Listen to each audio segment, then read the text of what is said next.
अखिल भारतीय साहित्य संमेलनामध्ये पुन्हा एकदा मानापमान नाट्य बघायला मिळतंय। साने गुरुजींच्या कर्मभूमीमधल्या संमेलनामध्ये शिक्षकांना व्याख्यानामध्ये स्थान नसल्याचं दिसतंय। सामाजिक कार्यकर्ते, लेखक आणि साहित्यिक हेरंब कुलकर्णी यांनी आता टीका केलेली आहे। संमेलनाच्या आयोजकांसोबत त्यांनी संवाद साधला, मात्र या संवाद साधल्याच्या नंतर सुद्धा त्यांना योग्य तो प्रतिसाद मिळाला नाही असा आरोप सध्या हेरंब कुलकर्णींनी केलाय।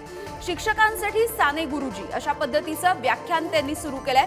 125 व्याख्यानं घेण्याचा हेरंब कुलकर्णी यांचा संकल्प आहे, मानस आहे। यंदाचं जे 97वे साहित्य संमेलन आहे ते अमळनेरमध्ये होत आहे आणि या अमळनेरमध्येच आता व्याख्यानमालेचा समारोप करू असा निर्धार हेरंब कुलकर्णी यांनी केलेला दिसतोय। तर अखिल भारतीय व्यासपीठ ही कर्मठ झाली आहे अशी टीका सुद्धा हेरंब कुलकर्णींनी केली आहे।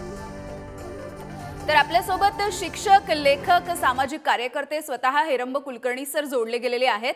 हेरंब सर, अशा पद्धतीची टीका खरं तर तुम्ही केली आहे, मात्र ही नेमकी प्रक्रिया काय होती? तुम्ही या सगळ्यांशी संवाद साधलात, मात्र त्यानंतर सुद्धा प्रतिसाद मिळाला नाही असं तुम्ही सांगताय। खरं तर साहित्य संमेलनांकडे मी कधी जातही नाही किंवा कधी अपेक्षाही करत नाही त्यांच्याकडून, मी जरी माझी 12 पुस्तकं प्रसिद्ध असली तरी।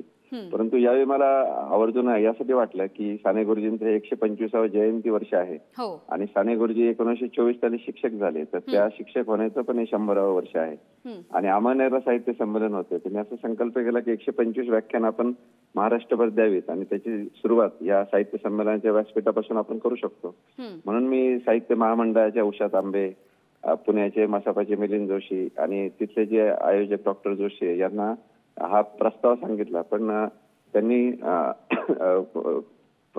प्रतिसाद ज्या प्रकारचा मिळायला पाहिजे तसं झालं नाही। तर मला असं वाटतं याच्यामध्ये की यांची जी प्रक्रिया आहे की साहित्य महामंडळाने ज्या ज्या घटक संस्था आहेत त्यांना त्यांचे वक्ते मागवायचे आणि दरवर्षी त्यांच्या संपर्कातले वक्ते त्यांनी द्यायचे, म्हणजे स्वतःही ते शोध घेणार नाहीत की महाराष्ट्रामध्ये या क्षेत्रात कोण काम करते। साने गुरुजींवर माझं पुस्तक आहे, त्याच्या 5 आवृत्त्या प्रसिद्ध आहेत आणि अनेक वर्ष त्या विषयावर आम्ही काम करतो आहोत। तर हे स्वतःहूनही महाराष्ट्रातल्या वेगवेगळ्या त्या क्षेत्रातल्या लोकांचा शोध घेत नाहीत आणि जे स्वतःहून संपर्क करतात त्यांनाही प्रतिसाद देत नाहीत। तर हा जरी प्रसंग माझ्या अपमानाचा असला तरी मी तो यासाठी मांडला की ही व्यासपीठ सर्वसामान्य माणसांकडून किंवा चळवळी किंवा काही मुद्दे पुढे नेण्यासाठी किती म्हणजे यांच्यामध्ये कुठल्याही प्रकारची लवचिकता उरलेली नाही आणि त्यांचं एक जे कर्मकांड असतं त्याच्यामध्ये ते अडकलेले आहेत। हा मुद्दा मला पुढे आणायचा होता। हेरंब सर, तुम्ही अशा पद्धतीची टीका सुद्धा केली आहे की आता अखिल भारतीय साहित्य संमेलनाची ही जी व्यासपीठ आहेत ती कर्मठ झाली आहेत। दुसरीकडे गझल संमेलन तर यावेळेला त्यांनी उरकून टाकलेलं आहे साहित्य संमेलनाच्या आधी, कारण गेल्या 2 साहित्य संमेलनांच्या वेळेला गझलेसाठी एक वेगळा मंच देण्यात आला होता। यंदाच्या साहित्य संमेलनाच्या वेळेला त्यांनी सुद्धा अनेकदा आवाहन केली, मात्र त्यांना गझलेसाठी एक वेगळं स्थान देण्यात आलेलंच नव्हतं। अगदी बरोबर आहे ना, म्हणजे जी माणसं खऱ्या अर्थाने तळमळीतून काम करतात ती मानापमान न करता त्यांचा हेतू फक्त पोहोचवण्याचा असतो की आपला विषय पोहोचला पाहिजे। परंतु यांना असं वाटतं की आम्ही जर मान्यता दिली तरच माणसांना मान्यता मिळेल, आम्ही जर परवानगी दिली तर सूर्य उगवेल, अशा प्रकारची ही जी यांची मानसिकता आहे। तर यांना मला हे सांगावं असं वाटतं की सर्वसामान्य माणसापासून किंवा याच्यापासून तुम्ही तुटलेले आहात, हाच त्याचा अर्थ आहे।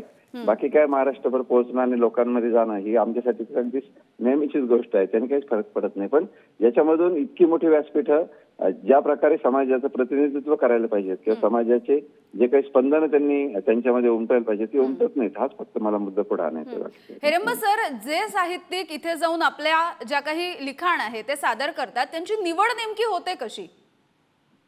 त्याच्या ज्या घटक संस्था आहेत, म्हणजे साहित्य महामंडळाशी जोडलेल्या ज्या म्हणजे महाराष्ट्र साहित्य परिषद किंवा या ज्या इतर घटक संस्था आहेत त्या घटक संस्थांना ते प्रतिनिधित्व देतात, म्हणजे जणू आपली राज्यसभा जशी असते तशा प्रकारची ते देतात आणि मग त्या घटक संस्थांचे जे पदाधिकारी आहेत ते गुणवत्तेचा निकष लावतीलच असं नाही, ते त्यांच्या जवळचे लांबचे अशा प्रकारचं करून। म्हणून तुम्हाला असं दिसेल की कवी संमेलनापासून दरवर्षी 30 नावं दिसतात, म्हणजे 20-20, 25-25 संमेलनं केलीत असे सांगणारे साहित्यिक महाराष्ट्रात भेटतील।